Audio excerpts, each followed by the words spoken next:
Bonjour à tous, je vous invite à vous abonner à cette chaîne, à aimer, à partager, à commenter ces vidéos, c'est très important. C'est une manière de nous soutenir. Merci à vous tous. Le 3 avril dernier, l'association SOS Éducation a envoyé une lettre à Pap Ndiaye, notre ministre de l'Éducation, pour dénoncer des dérives lors d'une intervention d'éducation à la sexualité pour des élèves de CM2, donc âgés de 10 à 11 ans.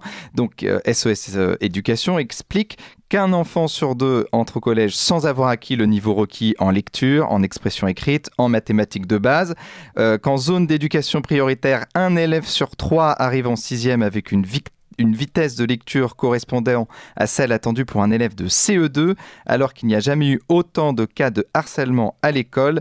La priorité donc de Pap Ndiaye n'est autre que l'éducation à la sexualité en primaire.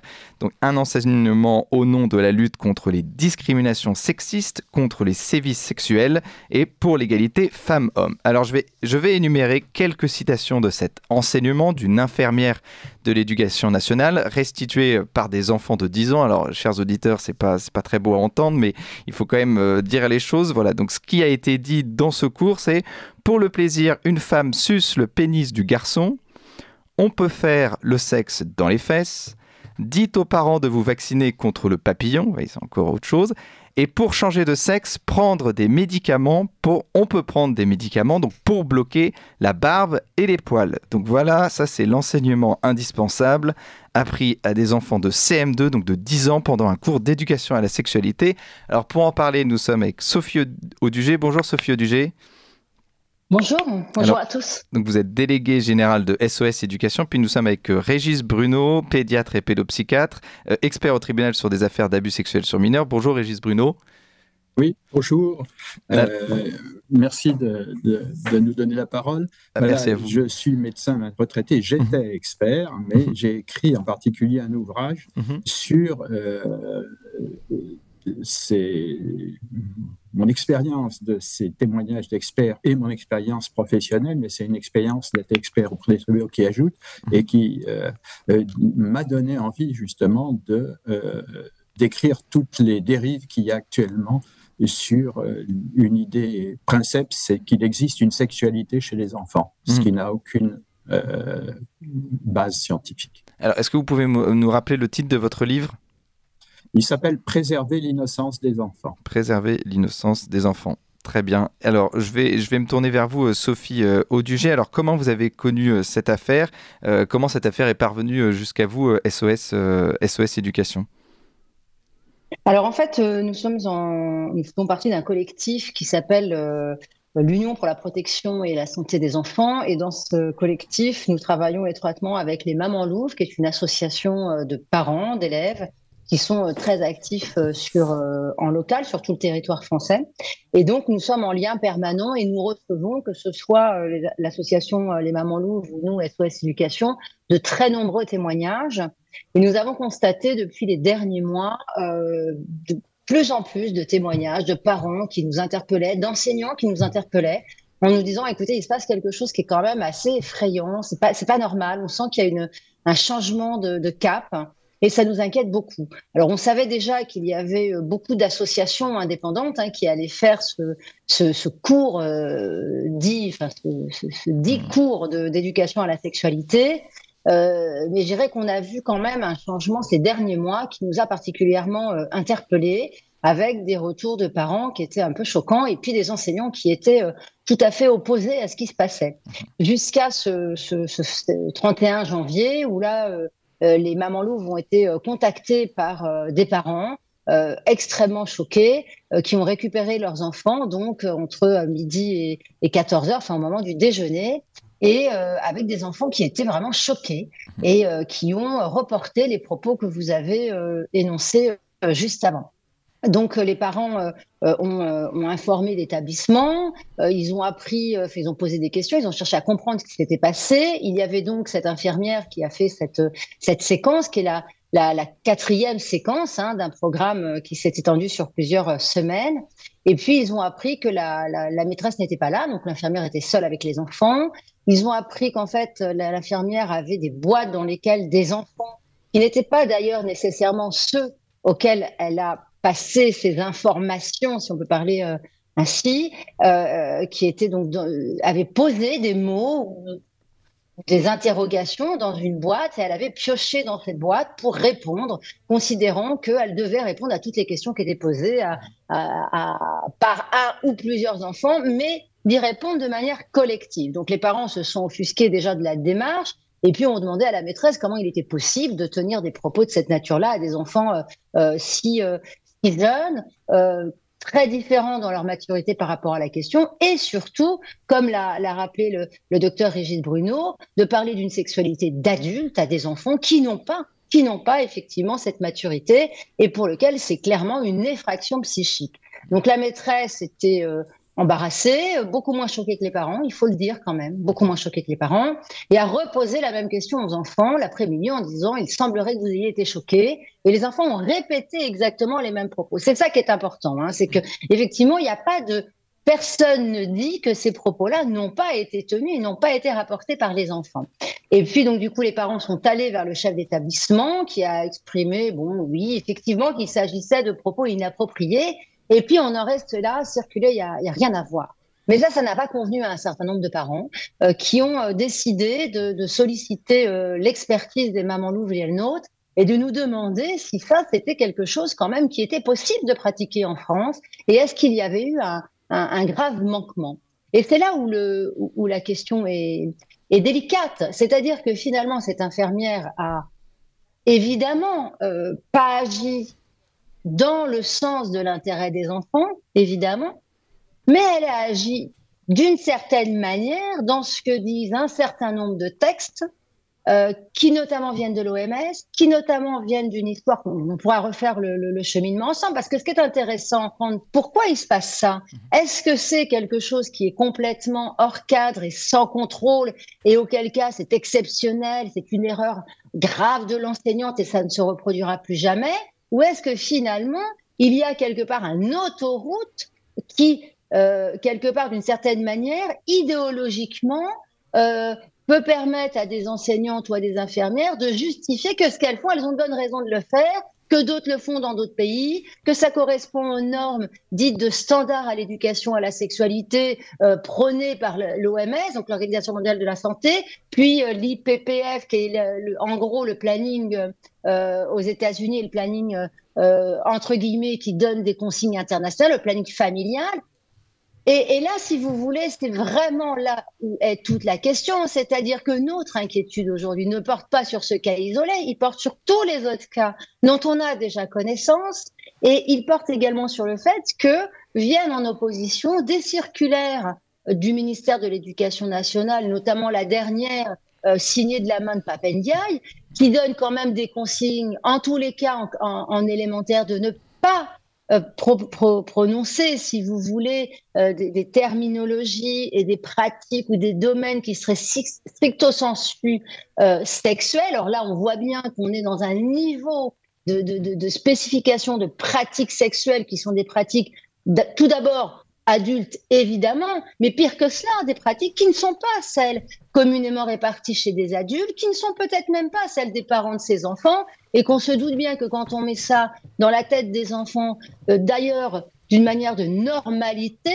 les enfants ne peuvent pas prendre ces éléments-là et ne rien en faire. Donc, si vous voulez, tout ça est extrêmement grave, et c'est pour ça qu'on a considéré qu'il était de notre devoir, tout d'abord, d'alerter le ministre de l'Éducation nationale, de l'informer sur le fait qu'il y avait des spécialistes, en premier desquels, évidemment, Régis Bruno ou Maurice Berger, par exemple, qui ont très tôt signifié qu'il y avait ces risques-là, qu'ils n'ont absolument pas été entendus. Et pour nous, ça va très loin, c'est-à-dire qu'on est dans des effractions psychiques, mais on est également dans des formes d'incitation qui ne veulent pas dire leur nom. Et on ne voit pas comment l'objectif qui était à l'origine un objectif de protection de l'enfance vis-à-vis notamment des abus sexuels pourrait s'appliquer avec de tels enseignements, je mets vraiment entre guillemets enseignements, hein, vous l'aurez bien compris, mais de tels propos tenus à des enfants dont d'ailleurs, et je le signale également, certains enfants ont explicitement exprimé leur désarroi, hein, se bouchant les oreilles, se cachant les yeux, une enfant a pleuré. Personne ne s'est soucié de ces enfants. Personne ne s'est dit, mais peut-être que ces enfants réagissent d'une manière aussi forte et ils nous disent quelque chose. Personne n'est allé s'interroger pour savoir si ces enfants avaient éventuellement des difficultés, avaient éventuellement subi des situations à la maison ou dans le cadre extra-familial qui pouvaient les amener à avoir une réaction assez vive. Je rappelle quand même que c'est 1 enfant sur 10 qui subit des abus sexuels ou des sévices sexuels, c'est-à-dire 3 par classe. Hein. On va revenir là-dessus, Sophie Audugé. On rappelle donc c'est cette lettre que vous avez envoyée d'SOS Éducation donc à Pape Ndiaye sur ce cours d'éducation à la sexualité en primaire qui, au nom de la lutte contre les discriminations sexistes, contre les sévices sexuels et pour l'égalité femmes-hommes. En attendant, nous, il est 8h, c'est l'heure du bulletin d'actualité d'Emmanuel Noël. Ligne droite. Chevalier de la table ronde. Oui, oui, oui. Non, non, non. La table ronde. Donc, nous continuons notre table ronde sur l'éducation à la sexualité avec Sophie Audugé et Régis Bruno. Sophie Audugé, je voulais revenir avec vous donc, sur cette affaire. Vous en avez parlé donc, en première partie. Je voulais vous demander s'il n'y avait pas un problème dans l'orientation aussi de cet enseignement. Voilà, on est dans un enseignement qui est très cru, qui est aussi très idéologique. Je voulais revenir notamment sur cette phrase. On peut changer de sexe, prendre des médicaments pour bloquer la barbe et les poils. Donc aujourd'hui, au nom de l'égalité femmes-hommes, je reprends l'enseignement en question, et donc au nom de l'égalité femmes-hommes, au nom des discriminations sexistes, aujourd'hui on fait la promotion de la théorie du genre. En fait, cet enseignement est un moyen de faire la promotion de la théorie du genre. Oui, tout à fait. Si vous voulez, c'est ce que j'évoquais tout à l'heure. Ce qui est intéressant, et c'est pour ça que nous, SOS Éducation et les Mamans Louves, on s'intéresse à ces sujets, c'est de comprendre comment on a pu en arriver là. Et bon, je pense que Régis Bruno aura des éléments également extrêmement pratiques et explicatifs. Et c'est important de faire de la pédagogie par rapport à cela. Quand on remonte dans l'histoire, en fait, il y a plusieurs périodes. Et on voit bien que ce qu'on vit aujourd'hui, c'est quelque part une américanisation de notre système d'éducation et nos systèmes pas d'instruction, justement, d'endoctrinement idéologique. Et cette histoire, elle remonte, si vous voulez, à des associations qui sont portées par l'OMS et par des fondations dans lesquelles on va retrouver aux États-Unis des structures importantes qui sont des lobbies LGBT. Et puis, on va retrouver, par exemple, la Fondation Rockefeller qui va financer des systèmes de production de ces types de programmes, ou en tous les cas de protocoles pour diffuser des informations qui relèvent de la sexualité adulte, et dans lesquelles, derrière, on va trouver donc ces associations LGBT, mais on va également trouver un certain nombre de conflits d'intérêts, en premier desquels, d'ailleurs, des entreprises de type Durex, c'est-à-dire qui vendent des préservatifs. Tout ça provient d'un processus qui est très organisé, hein, qui vise effectivement à présenter une sexualité d'adulte, une sexualité que eux vont considérer décomplexée, c'est-à-dire, et notamment on le voit dans la formule, on peut faire l'amour dans les fesses. Il me semble pas que cette formule-là serve, si vous voulez, à évoquer des pratiques hétérosexuelles. Elles servent à normaliser la pratique homosexuelle. Et le problème que ça pose n'est pas la lutte contre les discriminations, pas du tout, évidemment. C'est surtout qu'elle va faire effraction dans le psyché de l'enfant et dans le processus de développement de l'enfant, processus normal que Régis Bruno va détailler après. Et c'est là où nous, ça nous pose un problème, c'est-à-dire que vous empêchez les enfants d'avoir un processus normal de développement qui est essentiel pour eux, pour justement, peut-être, plus tard, trouver leur voie. C'est-à-dire qu'on vient faire effraction dans quelque chose qui, normalement, aurait dû leur permettre d'y voir clair par rapport à ce qu'ils sont, et donc d'aller vers une sexualité adulte épanouie, en sachant que là, si vous voulez, la notion de plaisir, la notion remplace la notion d'amour, la notion d'affectif, qui est un autre problème. Hein. Mais tout ça sert bien, si vous voulez, une propagande, hein, qui est une propagande de déconstruction du modèle de la famille, du modèle de papa, maman, enfant. Et on le retrouve également dans la façon dont ces propos sont tenus, puisque quelque part, ils prennent la place d'une éducation qui est celle qui est faite habituellement par les parents, au rythme de l'enfant. Les parents, je rappelle quand même, ce sont les premiers éducateurs de leurs enfants, et ce sont les parents qui sont les plus à même de connaître leurs enfants et de savoir à partir de quel moment et de quelle manière il est plus approprié de leur passer ces informations sur ce qu'est l'amour, sur ce qu'est la relation amoureuse et comment ils vont la rencontrer au fur et à mesure de leur développement et de leur vie, pour les laisser justement vivre leur développement en sachant qu'entre 5 et 10 ans, le développement, c'est plutôt une appétence à apprendre, une appétence à découvrir et puis une appétence pour le jeu. Et mêler tout ça, nous, on considère que c'est un risque clairement de ne pas donner les moyens aux enfants de se protéger d'abus sexuels. Et c'est vraiment ça qui nous anime aujourd'hui pour agir. Et on va en parler avec Régis Bruno. Donc vous êtes pédopsychiatre, vous avez entendu évidemment donc, les propos rapportés dans ce cours. Comment vous expliquez, ça peut paraître fou, comment vous expliquez que cet enseignement, on explique que ça peut donc lutter contre les sévices sexuels, alors qu'aujourd'hui, donc vous l'avez dit, donc Sophie Audugé, un enfant sur 10 est victime d'abus sexuels. Alors, c'est difficile de répondre directement à cette question sans avoir posé des bases d'abord. Deux choses, si vous voulez. Je pense qu'effectivement, comme Sophie Audubé, que devant ce qui a été écrit par ces enfants, et c'est possible qu'il y ait tout à fait clair que ça soit les enfants qui ont écrit ça, la première question à se poser, c'est si l'enfant qui a parlé de ça, il n'a pas été informé, témoin d'une certaine manière, d'une manière ou d'une autre, et que donc c'est un enfant à protéger, celui-là. C'est pas là, au lieu de protéger l'enfant qui est peut-être en situation difficile, on traumatise les autres. Deuxièmement, il faut savoir que les textes de l'OMS ne parlent pas seulement de l'apprentissage de la sexualité, il s'agit d'un apprentissage puisqu'on est à l'école, mais ils parlent d'un apprentissage, d'une éducation à la sexualité dès la naissance. C'est clair, c'est marqué, dès la naissance, l'enfant doit être informé, il y a une éducation à la sexualité et il y a toute une grille de programmes de 0 à 3 ans, 3 ans à 6 ans, où on parle dès la première tranche de la masturbation enfantine précoce. Et il faut savoir que les textes de l'OMS s'appliquent obligatoirement aux États qui ont des conventions avec l'OMS. Donc la France est concernée. Et ces directives s'adressent d'ailleurs aux enfants européens. Il y a tout des textes qui sont parus en 2013 en français. Elles s'adressent aux enfants, elles sont destinées aux enfants européens et elles sont destinées aux décideurs et aux spécialistes. On ne parle pas des parents. Elles ne sont pas destinées aux parents. Donc voilà déjà le cadre dans lequel tout ça se passe. Et l'information, l'éducation à la sexualité dont on vous parle en fin de primaire, elle est destinée à être appliquée. Alors, on ne précise pas tout à fait comment, mais on doit informer, par exemple, les jeunes enfants bien avant sur des pratiques comme la sodomie, pour parler clairement, sur des enfants qui sont en primaire. Donc voilà le contexte dans lequel se passent ces choses-là. Vous pouvez me reposer la question maintenant, je vais pouvoir répondre clairement.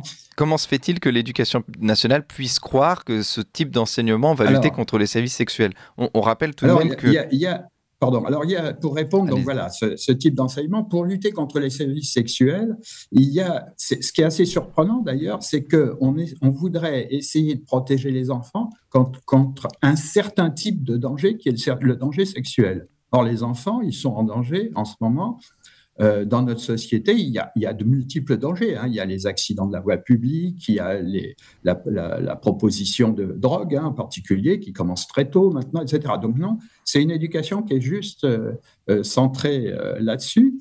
Et le deuxième point, c'est qu'on pense qu'en faisant de l'éducation, on va protéger les enfants. Et j'ai été amené comme ça dans mon exercice à être non seulement le témoin, mais le professionnel confronté, après une séance d'éducation à la prévention du suicide, chez des collégiens de 5e, je crois, à une épidémie de suicide, et les urgences de l'hôpital, les urgences pédiatriques de l'hôpital de la ville où je travaillais avaient vu arriver la moitié d'une classe, une vingtaine d'enfants comme ça, parce qu'on avait cru... on ne peut pas mélanger la psychologie, c'est-à-dire le développement psychologique des enfants, avec l'éducation. La réponse tout éducatif ne répond pas au problème du registre psychologique et qui est du registre du développement de l'enfant. Voilà. Et ça pour peut répondre à votre question précisément. Et vous dites que donc ce propos, donc ces propos qui est quasiment pornographiques, peuvent constituer un viol psychique portant atteinte à la pudeur des enfants. Alors qu'est-ce que c'est un viol psychique ? Eh bien, c'est le fait que les enfants ne sont pas encore dans la sexualité, on va dire. Comme tout autre, le développement des enfants ne se fait jamais directement. Il y a toujours des phases avant d'arriver à la fonction mature. Par exemple, pour marcher, l'enfant, il a des jambes à la naissance. Eh bien, on ne dit pas qu'il marche à la naissance. Il va falloir qu'il se tienne debout, il va falloir qu'il ait l'équilibre, etc. C'est pareil pour la parole. Tout le développement de l'enfant se fait avec ce qu'on appelle des prérequis. Je détaille assez ça dans mon ouvrage. Et c'est au niveau de ces prérequis qu'on peut agir au niveau de la sexualité. Au niveau de la sexualité, les enfants, ils n'auront réellement une sexualité qu'au moment de la puberté. Et que c'est à ces moments-là qu'on peut faire une éducation, mais enfin une éducation, donc il faut mesurer les termes, et puis il faut voir, faut le faire en coordination avec les parents, et puis tenir compte du développement de l'enfant. Et il y a des grandes variétés individuelles. La marche d'un enfant, c'est entre 9 et 18 mois, physiologiquement. Et encore, il y en a qui même marchent un peu plus tard et qui n'ont aucune pathologie.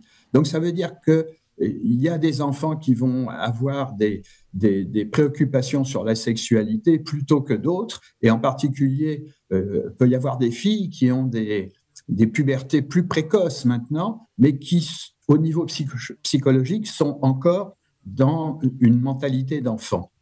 Et les enfants, ce qui les intéresse, c'est le jeu. C'est d'ailleurs, en particulier, tout ce qui leur est proposé du registre, et c'est le moyen qu'utilisent les pédophiles, pédocriminels. Ils ne séduisent jamais les enfants avec des histoires sexuelles, les petits, parce que ça existe aussi chez les petits. Ce n'est pas seulement des gamines ou des gamins de 10-12 ans, ça existe chez les enfants de 3-4 ans. Et les petits sont séduits, et même un peu plus tard, sont séduits avec des moyens qui ne sont pas des moyens sexuels. C'est des petits cadeaux, des promotions, enfin des faux câlins, etc.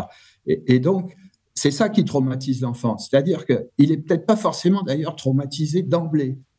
Il y a un certain nombre d'enfants qui supportent les viols d'une manière ou d'une autre, les attouchements, parce que c'est mis dans le cadre d'un jeu. Et c'est au moment où ils s'approchent de la puberté qu'ils comprennent que c'était un traumatisme, que c'était un viol, c'est-à-dire qu'on rentre des pensées d'adulte, une sexualité d'adulte dans le psychisme, dans l'esprit d'un enfant. Et c'est particulièrement grave parce que ça lui brise l'enfant, et c'est comme quelque chose qu'on lui mettrait qui ne lui appartient pas, quoi, finalement. Et ça peut avoir des conséquences, bien sûr, plus tard, pas forcément dans le sens qu'on vous dit, c'est-à-dire d'avoir des craintes au niveau de la sexualité, etc., et de rendre celle-là difficile une fois qu'il sera en âge de l'avoir et d'être amoureux ou amoureuse de quelqu'un. Et puis, ça peut être dans l'autre sens, ça peut donner des addictions à la sexualité. Il faut savoir qu'en ce moment, aux États-Unis, il y a une pratique qui s'appelle le chemsex. Ça veut dire sexe chimique. Ça veut dire qu'avec des produits dérivés de certains toxiques, enfin des stupéfiants, quoi, dérivés en particulier de la kéta et de la kétamine. Le but de ce chemsex, c'est d'avoir le plus possible de relations sexuelles dans le temps le plus court possible, c'est-à-dire des centaines de relations sexuelles en quelques jours. Voilà, c'est ça. Évidemment, ça témoigne d'une souffrance psychique, mais c'est une addiction après, et donc on est dans le registre des addictions. Et c'est une souffrance psychique, ça n'a plus rien à voir avec la sexualité, et ça n'a encore moins à voir avec l'amour, quoi. Voilà. Et vous parliez de jeu, notamment à cet âge-là, donc on est dans le jeu à l'âge de 10 ans, et le problème c'est que certains élèves donc, vont essayer par curiosité ces pratiques, c'est notamment ce qui est arrivé dans cette classe, lors d'un voyage scolaire. C'est aussi grave que ça, c'est-à-dire qu'un enseignement sur la sexualité qui n'est pas adapté à des élèves de 10 ans peut aboutir à des pratiques sexuelles de ces enfants par le jeu. Pardon, juste avant Oui, peut-être, Sophie. Régis, avant que vous répondiez, je voudrais juste préciser que ça n'est pas arrivé. Hein. C'est Ah, une inquiétude qu'avait Ah, les c'est une parents. inquiétude, d'accord. Non, ce n'est pas arrivé, et justement, c'est intéressant, je pense que la réponse de Régis sera très éclairante. C'est-à-dire que les parents ont eu cette inquiétude, puisque dans peu de semaines, ces enfants vont partir en voyage scolaire. D'accord. Et pour ce qu'expliquait, justement pour les raisons qu'expliquait Régis, les parents sont légitimes à se dire, mais puisque tout cela a été présenté comme un jeu, comme pour le plaisir, entendu pour un enfant, c'est un enfant qui rapporte, hein, donc ça veut dire pour faire plaisir à quelqu'un. On peut faire ce genre de choses. Si vous voulez, les parents étaient, il nous semble, hein, très très légitimes à se dire, mais qu'est-ce qui va se passer quand ils seront en voyage scolaire, et que peut-être certains d'entre eux se diront, bah tiens, on va essayer ça, voilà. Donc c'est pour ça que nous alertons, et je pense que Régis Bruno est d'accord sur l'inquiétude des parents, enfin sur la légitimité en tous les cas de l'inquiétude des parents. Voilà, pardon Régis. Hein. Oui.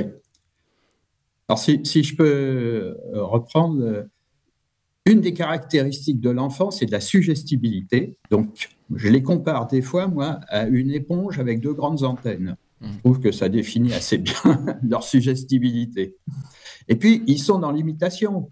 Ils ont envie de faire, ils ont envie de grandir. Donc, ils vont faire ce que leur disent les grands.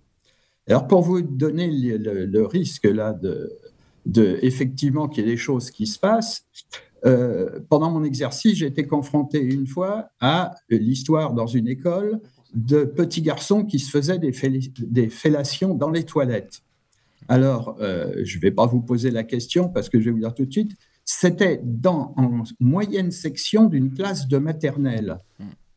Et alors c'est pas exceptionnel, je pensais que c'était assez rare, mais j'ai eu l'année dernière à faire une intervention auprès des éducateurs de la protection de l'enfance de l'Est de Paris, et ils m'ont dit qu'ils avaient été confrontés à la même situation. Donc ça reste tout à fait d'actualité.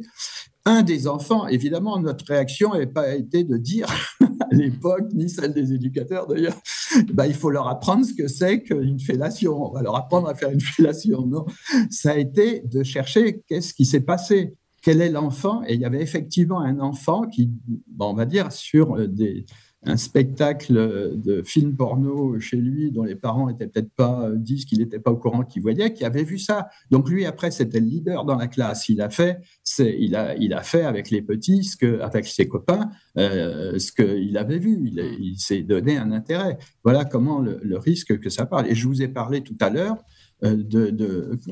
alors, ça mélange en plus, si les adultes font ça, et si à l'école, le gamin voit que on lui parle de ça aussi, lui, c'est feu vert. Hein. Voilà, vous pouvez y aller. Et je vous ai dit tout à l'heure que, à propos d'autres choses, hein, ce n'est pas réservé à la sexualité, c'est l'histoire de prévention en manière générale, par un système éducatif chez les enfants qui n'en sont pas à ce stade-là. Je vous en ai parlé pour les tentatives de suicide. Ça peut aboutir à l'effet inverse. Hein. Je ne suis pas le seul à dire que les actions contre la prévention du suicide, ça aboutit des fois à des tentatives de suicide. Chez les enfants un peu fragiles, on leur présente des choses dans lesquelles ils peuvent tout à fait... auxquelles ils peuvent tout à fait adhérer. Hein. Voilà donc ce qu'on peut dire de cette histoire. Et vraiment, j'insiste sur le fait que ça ressemble beaucoup, cette histoire, au discours des pédophiles. Les pédophiles, pédophiles, pédocriminels, hein, parce que cette appellation de pédophile, elle est un peu quand même pas tout à fait honnête. Il y en a qui, je vous parle d'affaires, moi, qui sont toutes été aux assises, hein, au pénal. Ces gens-là, on les condamne à des peines de prison. Et après, pour les laisser sortir, il m'est arrivé, parce qu'on manque d'experts, hein, il m'est arrivé qu'on me demande de voir aussi, avant libération, les adultes qui avaient été condamnés pour ça. Alors, pas sur les mêmes affaires que celles pour lesquelles j'avais été expert avec les enfants. Mais le discours des pédophiles, pédocriminels, c'est « mais les enfants ont une sexualité, docteur, vous y connaissez rien, et moi je suis bien gentil, je lui ai appris la sexualité tranquillement, sans le traumatiser, ni rien du tout. » Alors, il y a quand même une ressemblance importante entre ce qu'on nous propose à l'école en ce moment et le discours de ces gens-là. C'est quand même un peu, il faut être clair, et je pense qu'il faut vraiment tenir compte de ce dont je vous parlais, c'est la variabilité du développement chez les enfants. C'est vraiment les différences individuelles et puis le milieu culturel. Je crois qu'il faut tenir compte du milieu culturel. Et il faut enfin dire une dernière chose. On insiste beaucoup en ce moment sur les familles. Elles sont plutôt dans le collimateur, on va dire, mais les histoires de pédocriminalité, ça ne se passe pas que dans les familles, ça se passe aussi à l'éducation, dans les écoles, dans les collèges, ça se passe aussi dans les clubs sportifs, ça se passe aussi, on le sait, dans le contexte paroissial, mais ça se passe dans plein d'endroits, c'est pas seulement les familles, et que qui sont les gens les plus à même d'être alertés. Et c'est ce qui s'est passé là. Qu'est-ce qui a sauvé ces enfants? C'est qu'il y a un enfant qui a été capable de parler à sa mère. Et c'est ça, à mon avis, la prévention la meilleure des dangers, finalement, de l'enfant, pas seulement de la pédocriminalité, c'est que la relation de l'enfant, parce que c'est la mère qui... je ne suis pas du tout, c'est pas une position de principe. Ils sont plusieurs, hein. Je précise juste, Régis, ils sont plusieurs, c'est-à-dire que les enfants, et c'est très rassurant, s'il y a quelque chose de rassurant dans cette histoire, c'est bien cela, c'est que de nombreux enfants, plusieurs enfants de cette classe, ont tellement été sidérés et choqués, et comme l'explique Régis, étaient suffisamment en confiance dans leur famille pour rapporter ce qui s'était passé et pour exprimer la gêne que ça leur a causé, le choc que ça leur a causé. On imagine bien que les enfants potentiellement en danger chez eux ou à l'extérieur ou éventuellement subissant ce type d'agression n'ont pas eu la possibilité d'exprimer tellement. Pour eux, c'était impossible. Mais en tous les cas, ce sont les autres qui ont pu exprimer. Et bon, j'imagine qu'on y reviendra tout à l'heure. Mais les éléments fondamentaux qui servent justement à cette protection n'ont pas du tout été traités, en tous les cas dans les propos qui nous ont été rapportés. Hein. Voilà, juste qu'on soit clair, ce n'est pas qu'un enfant, il y en a plusieurs. C'est ça. Et Régis Bruno, justement, un enfant victime d'attouchement, d'abus sexuels, il a besoin d'entendre quoi de la bouche d'un adulte éducateur? C'est-à-dire comment on peut comprendre aux enfants qu'un adulte n'a pas le droit de les toucher, n'a pas le droit de les caresser? Alors, c'est vraiment la façon. Il n'y a pas une recette comme là-dedans. Il y a la confiance que l'enfant a dans ses parents, et c'est le parent qui va le mieux comprendre comment il peut expliquer ça à son enfant, et surtout le mettre dans un contexte plus général, si vous voulez, de protection des enfants. Il n'y a pas que des adultes bienveillants avec les enfants, donc c'est ce qu'il faut aussi expliquer, et que il n'y a que les parents qui ont le droit de faire des câlins, que c'est... Voilà, et ça, c'est chez le petit qu'on peut expliquer ces choses-là. C'est l'ambiance générale, je dirais, au niveau de la confiance quand l'enfant est en particulier avec sa mère. C'est vraiment avec la mère que les enfants, je ne fais pas ça par principe, hein, c'est réellement une réalité qu'on observe, il n'y a pas de secret. Et puis, il faut que les parents il faut qu'on ne fasse pas reposer non plus, à propos de cette idée, la protection de l'enfant par lui-même. Il restera relativement fragile, hein, je veux dire, en particulier vis-à-vis des copains. Il y a les adultes, mais il y a les plus grands copains. Si un grand copain lui dit de se déshabiller à la piscine, etc., l'enfant, il est en situation de fragilité. Si surtout un copain lui montre un truc porno sur le téléphone mobile, il est en danger. Donc il y a une protection des enfants qui doit être faite par les adultes et qu'en ce moment les adultes ne font pas. C'est-à-dire qu'il y a trop d'images pornographiques qu'on peut voir partout, que les enfants peuvent voir partout, en particulier sur les téléphones, sur des specs qu'on peut bloquer. Quand on accompagne un enfant dans la rue, un enfant de 2-3 ans, on ne lui dit pas, voilà, la rue, c'est comme ça, il y a plein de voitures, c'est dangereux, maintenant je te lâche la main, tu es au courant, tu peux te débrouiller. Vous voyez ce que je veux dire? Voilà. Donc effectivement, on peut lui apprendre que quand on se met tout nu, etc., c'est à la maison, c'est pour prendre son bain, c'est pas dans d'autres situations, que les grands-parents, parce qu'on voit tout, hein, les grands-parents, les oncles, les beaux-pères, voilà, bon. C'est exceptionnellement des femmes quand même, hein, c'est pour être clair. Mais on peut leur apprendre que les grands-parents, ça fait des bisous sur le front et puis pas, ça vous touche pas le zizi, quoi. Il y a pas, jusqu'à preuve il y a des enfants pour lesquels on est amené des fois en tant que grands-parents jusque vers 5-6 ans, quand un enfant est capable de faire sa toilette tout seul, en tant que grand-parent, moi, j'ai 8 petits-enfants, hein, quand même. C'est pour eux que là, je vous parle d'ailleurs aussi. Hein. Pas seulement, hein, mais voilà, ils sont dans le contexte. On peut être amené à faire de la toilette de ses petits-enfants, etc. Mais voilà, on nettoie, on n'embrasse pas, on ne fait pas un bisou sur le zizi. Et Sophie Audugé, comment l'éducation nationale peut parler de ça? C'est-à-dire qu'il y a une tendance à l'hypersexualisation, il y a une grosse consommation de pornographie de plus en plus jeune. Alors, comment l'éducation nationale peut avoir ce rôle de coéducateur avec les parents sans trop s'impliquer, évidemment, dans la vie intime de l'enfant? Alors, nous c'est très clair, hein, l'éducation nationale n'a pas à faire l'éducation à la place des parents. Hein. Le rôle de l'éducation nationale, c'est d'instruire les enfants. Or, un enfant instruit est un enfant qui sera évidemment beaucoup plus capable de savoir ce qu'il doit faire pour se protéger et protéger les autres, même si Régis Bruno l'a très bien expliqué, on ne demande pas ça à des enfants de classe élémentaire. Hein. Donc, il est clair pour nous qu'il y a au niveau de la classe élémentaire, d'ailleurs c'est ce que dit la circulaire de Pape Ndiaye, hein, qui est absolument pas appliquée parce que tout le monde s'en fiche. Il faut bien comprendre que là on n'est pas dans une question d'intérêt de l'enfant, on se pose pas la question de la protection de l'enfance, on ne s'interroge pas sur ce qui est le mieux pour l'enfant, on défend des idéologies d'adultes. On défend des principes du wokisme qui sont portés par des adultes qui sont dans une mission, hein, ce sont des adultes missionnaires qui n'adoptent pas la neutralité du service public. Il faut quand même le dire. C'est ça le problème. Alors effectivement, nous, ce qu'on pourrait attendre de l'éducation nationale, c'est d'abord d'informer les parents, puisque c'est aux parents de faire ce travail-là. Alors certains parents sont peut-être moins informés que d'autres, peut-être que certains parents n'ont pas la conscience du danger et des dangers d'aujourd'hui, peut-être qu'ils n'imaginent pas que leurs enfants peuvent être face à des contenus pornographiques très tôt et que même si c'est pas le cas à la maison, ils se doivent d'être conscients de ça et qu'on peut leur donner des conseils. Est-ce que vous trouvez dans les communications envers les parents des informations aussi précises que ce qu'on vient d'évoquer ici, ce que Régis Bruno vient d'évoquer là? Les parents ne sont pas informés. C'est-à-dire que quand ils se trouvent face à cette situation-là, c'est la sidération. Or, c'est ces informations-là qu'on devrait leur donner, et c'est des informations qu'on doit donner aux parents, pas aux enfants.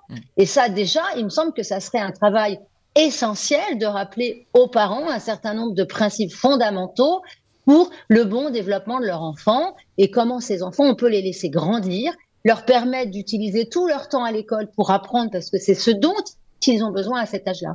Donc, pas d'éducation à la sexualité, déjà le terme est totalement impropre. Ça veut dire quoi, éduquer à la sexualité? Enfin, je veux dire, ça n'a aucun sens d'avoir même nommé les choses comme ça. Vous, vous doutez bien que les enfants s'en amusent et sont évidemment extraordinairement gênés. Après, effectivement, on est, je dirais, tous d'accord pour dire qu'il convient tout d'abord auprès des parents, je réinsiste sur ce point-là, de préciser, d'avoir des informations à l'école pour rappeler, comme l'a dit Régis Bruno, que tous les adultes ne sont pas gentils, qu'il y a des adultes qui peuvent faire du mal aux enfants, qu'il y a des choses qu'un adulte n'a pas le droit de faire. C'est notamment tout ce qui relève du corps de l'enfant, qui lui appartient. C'est l'intime, que personne n'a à lui demander de toucher ou à se laisser toucher, que ça c'est grave, que c'est un délit qui est puni par la loi, et qu'il y a des adultes qui peuvent entendre cette parole-là, et que ces adultes-là, on va les leur présenter, et que ces adultes-là, c'est l'infirmière, et que l'infirmière, elle est toujours là, elle a son bureau toujours ouvert, et que les enfants peuvent aller lui parler. Et après, effectivement, quand on est face à des situations où on se rend compte qu'un enfant trop jeune a été mis face à des contenus qui sont totalement inappropriés, il faut d'urgence protéger cet enfant. Il ne faut pas faire comme si de rien n'était et mettre la poussière sous le tapis. Quand on arrive au collège, les choses sont différentes. Il nous semble qu'avant la 4e, c'est encore prématuré, qu'à partir de la 4e, on peut commencer à évoquer un certain nombre de questionnements, parce qu'effectivement, comme le dit Régis Bruno, l'enfant est plus à même de l'entendre. mais pas en les mettant dans une situation d'humiliation. Je voudrais quand même préciser une dernière chose, c'est qu'on a des classes de 4e ou 3e où vous obligez des jeunes filles ou des jeunes garçons devant toute la classe avec des sexes à poser des préservatifs. Mais il y a des enfants que ça terrorise, il y a des enfants que ça humilie, ils sont gênés. Et vous doutez bien, parce que tout cela aussi nous procure énormément de tristesse, c'est que dans une classe, vous avez souvent des enfants qui sont moqués. Vous imaginez bien que ceux qui sont moqués le reste du temps, ils seront encore plus moqués là. Donc ça crée en plus des situations de harcèlement moral pour un certain nombre d'enfants et de jeunes, et ça c'est dramatique. Voilà, donc l'école ne doit pas donner des occasions à ce type de situation. Voilà, laisser l'éducation sexuelle des enfants aux parents. Merci beaucoup Sophie Audugé. Si je peux ajouter juste un petit mot. Alors vraiment un petit mot parce qu'il faut qu'on avance. Ça les prive aussi de la découverte une fois qu'ils seront en début de vie amoureuse. Ça les prive de la découverte au moment opportun et avec la personne opportune qui va prendre les précautions. C'est là qu'on voit comment un couple se constitue, qui va prendre les précautions pour ne pas choquer sa partenaire. Et ça fait un couple d'amoureux. Merci Régis Bruno. Je rappelle le titre de votre livre, donc Préserver l'innocence des enfants. Vous êtes pédiatre, pédopsychiatre, et Sophie Audugé, vous êtes donc déléguée générale aux éditions du Bien commun. Aux éditions du Bien commun, donc Préserver l'innocence des enfants, et Sophie Audugé, donc déléguée générale de SOS Éducation. Vous pouvez lire donc la lettre que vous avez donc adressée à Pap Ndiaye. Merci à vous deux.